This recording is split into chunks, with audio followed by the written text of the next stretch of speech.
부처님 당시에도 2600년 전 석가모니 부처님이 계셨던 당시에도 사람들이 부처님의 법을 잘 알아듣는 사람들이 있는가 하면 또 부처님의 가르침을 듣고서도 부처님의 가르침을 잘 따르지 않는 사람들이 있었다고 합니다. 사람 사는 데는 다 똑같죠. 그렇죠, 여러분? 네. 자, 그래서 2600년 전 부처님 당시에 있었던 일입니다. 그 어느 부잣집 난자가 있었어요. 아주 큰 부잣집 난자가 있었는데 같이 살던 부인이 갑자기 죽어버렸답니다. 부인이 죽었어요. 예, 그래서 부인이 죽으니까 남자가 너무 가슴이 아프고 삶의 회의감 느낀 거예요. 그래서 아직 신혼이었나 봐. 예. 그래서 부인이 세상을 떠나서 삶의 회의가 싹 밀려와서 머리를 깎고 출가했답니다. 근데 머리를 깎고 출가하신 스님을 우리가 비구라고 부릅니다. 뭐라고 부른다? 비구라고 불러요. 저쪽 이제 원래 발음은 빅구라고 한다고 합니다. 빅구. 뭐라고요? 예, 발음 잘해야 돼요. 예, 빅구라고 하는데 이 빅구의 뜻이 걸식하는 자라는 뜻이에요. 무엇하는 자? 예, 구걸하는 자. 그러니까 탁발을 하는 거잖아요. 예, 이렇게 이제 바리떼를 들고 이렇게 음식을 얻어먹는 자를 우리가 비구라고 부른다고 합니다. 그래서 위로는 진리를 구하고, 위로는 무엇을 구하고? 예, 위로는 진리를 구하고 아래로는 음식을 구한다. 그래서 걸식하는 자라는 뜻에서 비구라고 불렸다고 합니다. 비구의 삶의 원칙은 무소유입니다. 뭐라고요? 무소유. 그래서 항상 바리떼 하나에 요 인도 당시에는 요 빨간 천을 이제 요 허연 거는 장삼이라고 해요. 요거는 이제 중국 불교, 한국 불교에만 있는 거고 인도 당시에는 요런 빨간 천으로 만든 가사를 몸에다 두르고 지냈는데 가사를 삼의라고 해가지고 3벌까지만 소유가 가능했답니다. 몇 벌? 3벌. 3벌 갖고 이제 입었는데 근데 인도는 좀 날씨가 더우니까 가능했을 거예요. 지금 이제 스님들이 뭐 내복도 좀 입어야 되고 뭐 안에 좀 옷도 좀 껴입어야 되고 해서 오늘날하고 좀 맞지 않지만 어쨌거나 부처님 당시에는 가사 3벌, 3일을 이제 입는 것을 원칙으로 했습니다. 그리고 항상 바리떼를 들고 맛있는 음식을 구하지 않고 마을에 가서 신도가 주는 대로 탁발을 하는 게 원칙이었어요. 그런 무소유와 무집착의 삶을 살면서 오직 무엇에만 정진한다? 수행에만 정진한 것이 비구의 삶의 원칙이었죠. 근데 부인을 잃고 삶의 회의를 느끼고 이 부잣집 남자가 머리를 깎고 출가를 합니다. 그게 이제 비구가 되었어요. 무엇이 되었다? 예, 비구가 되었는데 집이 워낙 부자인 거예요. 그러니까 자기가 조그만 오두막을 하나 짓습니다. 오두막을 짓고 오두막 옆에다가 창고를 또 하나 짓는 거예요. 창고에다가 돈이 워낙 많으니까 꿀이랑 값비싼 음식을 쌓아놨대요. 그리고 마을에 가서 탁발을 하는 게 아니라 요리사를 고용을 합니다. 요리사를 고용해서 그걸 이제 요리를 해서 먹고 옷도 엄청 귀한 옷감으로 만든 수많은 가사를 이제 자기 오두막에다 쌓아놓고 아주 호사스럽고 사치스러운 생활을 했답니다. 그래서 어느 날 지나가는 객스님들이 다른 스님들이 이제 같이 빨래를 하다가 저게 막 가사가 엄청나게 귀한 옷감으로 만든 가사가 빨랫대에 막 몇십 개가 널려 있는 걸 보고 다들 의아해합니다. 이거 누구 거야? 그래서 알아봤더니 그 비구 스님의 가사임을 알고는 스님, 부처님께서 가사를 몇 벌까지만 허용하셨다? 근데 무슨 가사가 이렇게 많냐? 이거는 옳지 못하다 하니까 그 비구 스님이, 그 부잣집 비구 스님이 그러거나 말거나 내 거 갖고 왜 니들이 난리냐? 막 이러면서 왜 니들이 난리냐? 내가 있겠다는데? 땀냐? 막 이러면서 그러니까 이 스님들이 어이가 없으니까 그렇잖아요. 부처님한테 가서 부처님한테 말씀을 드립니다. 그 새로 출가한 부잣집 출신의 비구가 있는데 너무나 사치스러운 생활을 합니다. 부처님, 이거 우리 비구의 법도에 맞지 않습니다. 부처님 어찌하면 좋겠습니까? 그 부처님께서 그 부잣집 출신의 비구를 부릅니다. 다 부른 뒤에 이제 부처님께서 점잖게 꾸짖으십니다. 비구여, 마땅히 무소유와 무지착의 삶을 살면서 오로지 수행에만 정진해야 되는데 어찌하여 너는 그렇게 사치스러운 삶을 사느냐라고 점잖게 이제 부처님께서 경책을 하셨는데, 우리 같으면 부처님이, 살아계신 부처님이 그렇게 점잖게 나에게 조언을 해주시는데 딱 알아들어요, 못 알아들어요? 예, 말이야 진 그렇게 하지만 뭐. 그러니까 이 비구가 화딱지가 나가지고 부처님 거참 되게 그러네 뭐 이러면서 알겠다고 그럼 내가 이렇게 하면 되겠냐고 하면서 가사를 벗어서 부처님 앞에서 가사를 내팽겨치고, 예, 알몸으로 떡하니 서 있는 거예요. 알몸으로 떡하니 자신 있나 봐. 예? 그래가지고 부처님께서 이제 고요한 마음으로 비구야 너는 어찌 그러하느냐. 너는 과거 전생에 야차였을 때, 무엇이었을 때? 야차였을 때. 야차는 이제 불교에서 나오는 사람을 잡아먹는 포악한 귀신인 야차라고 있습니다. 그래서 뭐 책마다 내용이 틀리지만 남자 귀신은 야차라고 하고 여자 악귀는 나찰이라고 하거든요. 야차라는 포악한 귀신이 있는데 이 야차 중에서도 불법에 귀의를 해서 요 불자들을 보호하는 또 그런 좋은 야차가 있고, 사람을 막 잡아먹는 나쁜 악귀, 포악한 귀신은 야차라고 있어요. 부처님께서 이렇게 말씀하십니다. 비구야 네가 전생에 무엇이었을 때? 야차였을 때. 네가 전생에 야차였을 때 너는 겸손하려고 노력했고, 그리고 스스로의 잘못을 부끄러워할 줄 알고 그렇게 착하고 바른 법을 닦으렸던 존재였는데 지금 너의 모습을 봐라. 너의 모습이 과연 옳은 모습이냐라고 점잖게 부처님이 얘기를 하시니까, 그때서야 비구가 이제 마음을 안정시키고 이제 다시 내팽겨쳤던 가사를 읽고 부처님께 사죄의 마음으로 아주 정중하고 공경스럽게 부처님께 3배의 예를 올립니다. 부처님께 3배의 예를 올리고 부처님 발 밑에 무릎을 꿇고 이렇게 앉습니다. 그때 다른 스님들이 그 이야기를 듣고 부처님께 다음과 같이 여쭤봅니다. 부처님, 저 비구가, 저 행패를 부린 부잣집 출신 비구가 과거 전생에 야차였었던 때가 있다고 했는데 그게 무슨 이야기입니까? 그 이야기를 저희들이 청해 듣고자 합니다 하니까 부처님께서 다음과 같은 이야기를 들려주십니다. 부처님께서 말씀하시기를 머나먼 과거 전생에, 한량없는 머나먼 과거 전생에 어느 큰 나라가 있었는데 그 나라에 왕이 있었다고 합니다. 근데 왕에게 왕자가 셋이 있었대요. 몇이 있었다? 예, 삼형제예요. 그래서 첫째 이름이 좀 헷갈려요. 첫째 이름이 마잉사사예요. 마잉사사. 둘째 이름이 짠다예요. 짠다. 예, 좀 뭐 짠나 봐. 그래서 그리고 셋째 막내 이름이 수리야예요. 수리야. 맨날 수리야. 맨날 수리야. 미안합니다. 첫째 이름이 뭐라고요? 마잉사사. 둘째 이름이 짠다. 셋째 이름이 이러니까 안 잊어먹겠죠. 예? 그래서 이제 첫째, 둘째, 셋째 아들이 있었는데 첫째하고 둘째 아들은 첫 번째 왕비에서 나왔대요.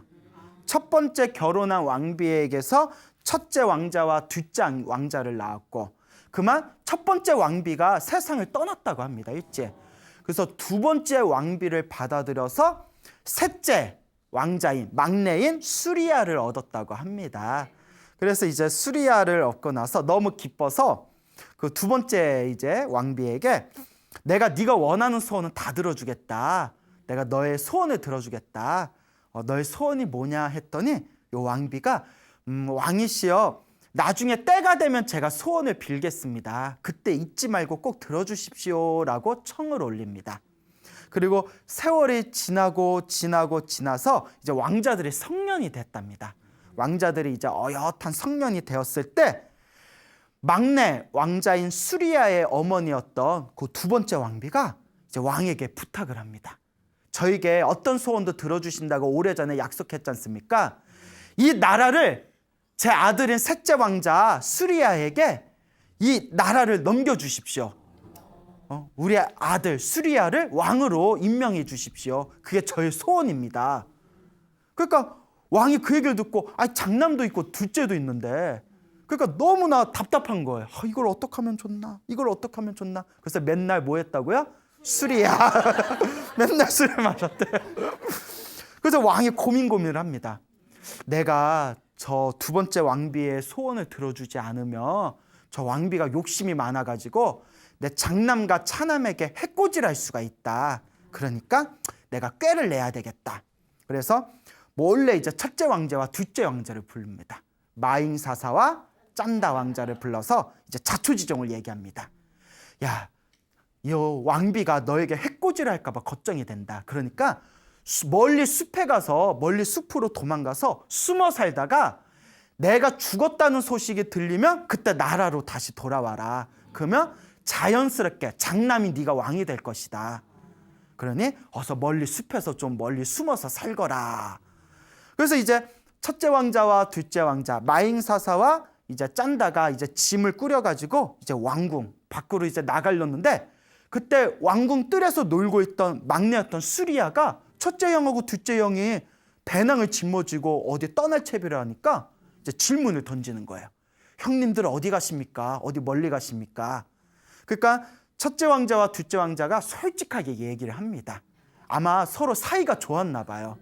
솔직하게 얘기를 하니까 요 막내가 그러면 저도 형님들을 따라가겠습니다 이러는 거예요. 그래서 셋이서 같이 가출을 합니다. 가출이죠. 덩달아서 누구까지? 네, 셋째 막내까지. 그러니까 되게 사이가 좋았나 봐요. 그러니까 거의 뭐 가출의 소풍 수준이죠. 완전 셋이서 랄랄랄라 이제 숲으로 도망 아닌 도망을 가요. 예? 도망 아닌 도망 같은 그런 어떤 도망을 쭉 이제 가다가 어느 깊은 숲에 들어가게 됩니다. 근데 그 숲에는 맑고 아름다운 호수가 있었대요. 호수 아시죠? 호수. 그런데 그 호수에는 야차가 살고 있었답니다. 누가 살고 있었다? 야차. 드디어 야차가 나왔어요. 예, 그래서 공이 날라오면 뭐라 그러죠? 야차! 막 이러잖아요. 그래서 야차가 나왔어요. 예. 아마 이런 거 다 편집되겠죠? 자, 그래서 이제 야차가 나왔는데, 예. 이 야차는 호수에 숨어 살다가 호수에 사람 들어오면 잡아먹는 거예요. 근데 이 야차에게는 원칙이 있었어요. 잡아먹기 전에, 사람을 잡아먹기 전에 질문을 던진대요. 무슨 질문을 던졌을까요? 예? 뭐 아침에는 두 발로 있다가 예? 점심이 되면 이건 스핑크스 이야기죠. 이 야차는 뭐라고 질문을 던졌냐면 고귀한 법을 아느냐? 고귀한 법이 무엇인 줄 아는가? 무엇이 고귀한 법인 줄을 아는가? 고귀한 법에 대해서 질문을 한대요.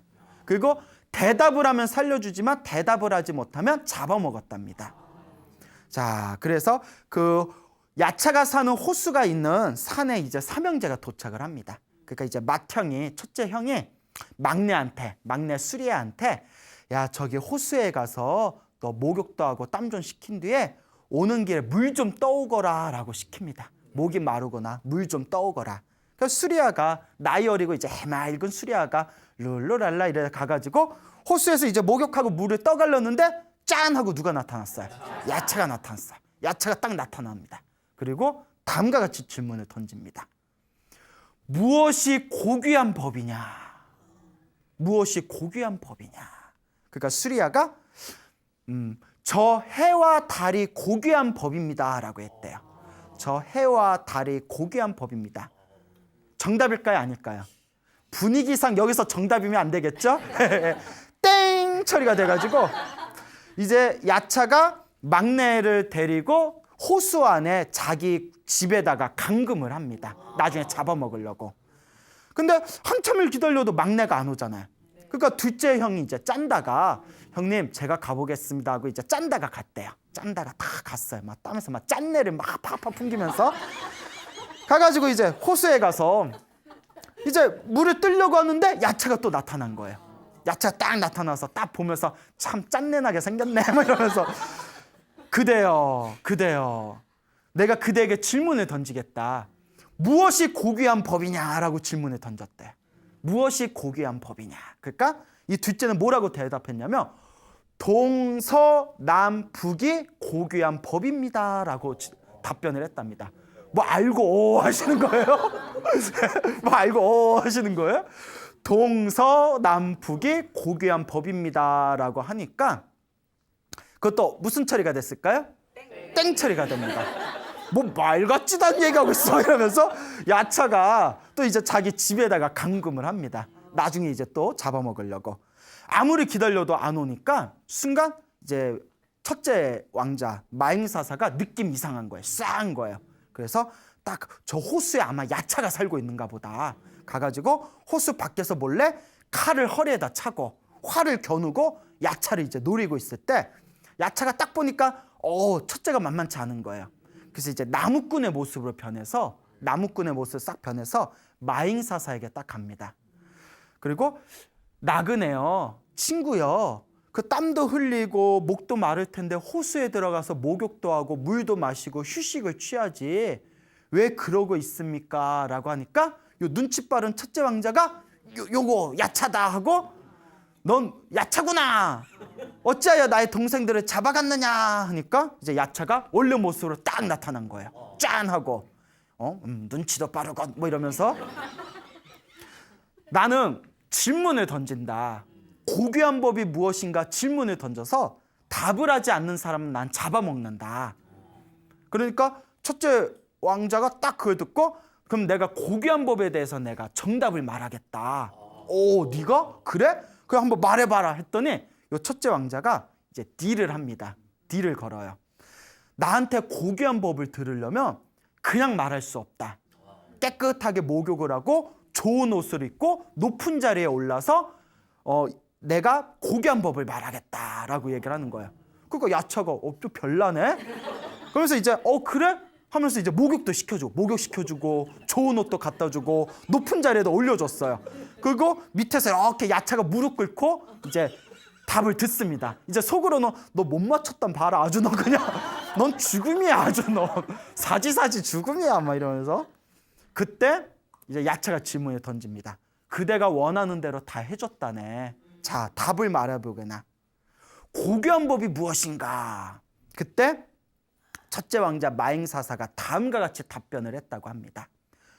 겸손하고 죄를 부끄러워할 줄 알고 착하고 바른 법, 이것이 고귀한 법이라네. 그 뭐 우리가 들으면 별 얘기 아니잖아요. 그냥 뭐 겸손하고 그 다음에 자기의 잘못을 죄를 부끄러워할 줄 알고 착하고 바른 법, 그게 고귀한 법이라네. 아니 뭐 초등학생도 알겠다. 그런데 갑자기 야채가 맞아 이러는 거예요. 그래서 내가 이거 책 보면서 뭐가 이렇게 시시해 내가. 예? 근데 이게 중요한 게 있어요. 진리는 고귀한 법은 어렵지가 않아요. 그래서 그 답변을 듣고 감탄하면서 이제 야차가 자기가 숨겨두었던 그 둘째와 셋째를 이제 풀어주게 됩니다. 그리고 그 야차에게 이 첫째 왕자가 법문을 해줍니다. 야차로 살면서 사람을 잡아먹으면 그 업보가 참으로 무섭다. 근데 지금부터라도 5계를 잘 지켜라. 5계 다 아시죠? 모르는구나. 예. 살생하지 말라, 도둑질하지 말라, 사음하지 말라, 거짓말하지 말라, 술을 포함해서 정신을 흐리게 하는 것을 가까이 하지 말아라. 이 5개만 지켜도 인격자예요. 그렇죠. 살생 안 하고. 여러분 살생해야 안 해요? 모기 안 죽여요? 안 죽여? 바퀴벌레 지나가는데 안 죽여? 어머 바퀴벌레다. 바퀴야 뭐 같이 자자 이러진 않잖아요. 자, 어쨌거나 살생하지 않고 뭐하지 않고 도둑질하지 않고. 여러분 도둑질 해야 안 해요? 안 해요? 까봐? 털면 안 나와? 예, 도둑질하지 않고 사음 바람 피지 않고 그 다음에 거짓말하지 않고 그리고 이제 술을 포함해서 정신을 흐리게 하는 걸 가까이 하지 않는 거. 이 5개만 잘 지켜도 인격자죠. 그리고 몇 년의 세월 시간이 지난 뒤에 그 나라를 다스리던 아버지였던 왕이 세상을 떠나게 됩니다. 세상을 떠나게 되자 이제 첫째와 둘째와 셋째가 나라로 이제 돌아가게 되고 당연히 왕은 누가 되고 첫째 마잉사사가 왕이 되고 그리고 둘째인 짠다는 부왕 우리 대통령 있으면 부통령이 있듯이 부왕으로 만들고, 그 다음에 셋째는 총사령관으로 임명을 하고, 그리고 왕이 된 첫째는 야차에게 큰 선물을 내렸다라는 그런 이야기를 부처님께서 스님들에게 법문을 하십니다. 그러면서 부처님께서 다음과 같이 말씀하십니다. 그때 사람을 잡아먹고 고귀한 법을 질문하고 대답을 못하면 사람을 잡아먹었던 야차는 지금의 누구고, 그 가사를 벗고 행패를 부리던 그 비구였고, 그래서 그 얘기했잖아요. 앞부분에 너는 전생에 야차였을 때도 이러지 않았는데 지금 너의 모습이 과연 옳은 모습이냐.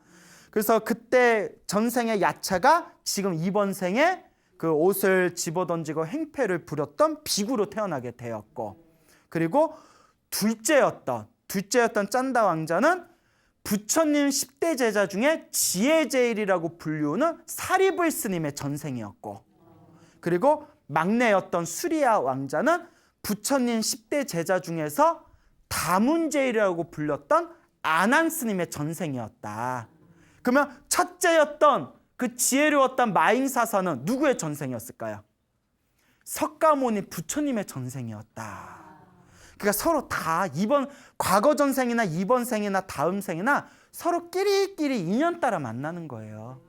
여러분 아내도 있고 남편도 있고 부모님도 있고 형제도 있고 친구도 있고 좋은 인연도 있고 나쁜 인연도 있죠. 네. 과거 전생 만났던 인연 끼리끼리 만난 거예요. 전생에 복을 많이 줬으면 좋은 사람끼리 만나고, 내가 이번 생에 만나는 사람들이 다들 나를 불편하고 힘들게 하는 사람이었으면 전생에 참 박복하게 살았구나. 이게 다 자기의 업이라는 겁니다. 그래서 부처님께서 다음과 같이 얘기합니다.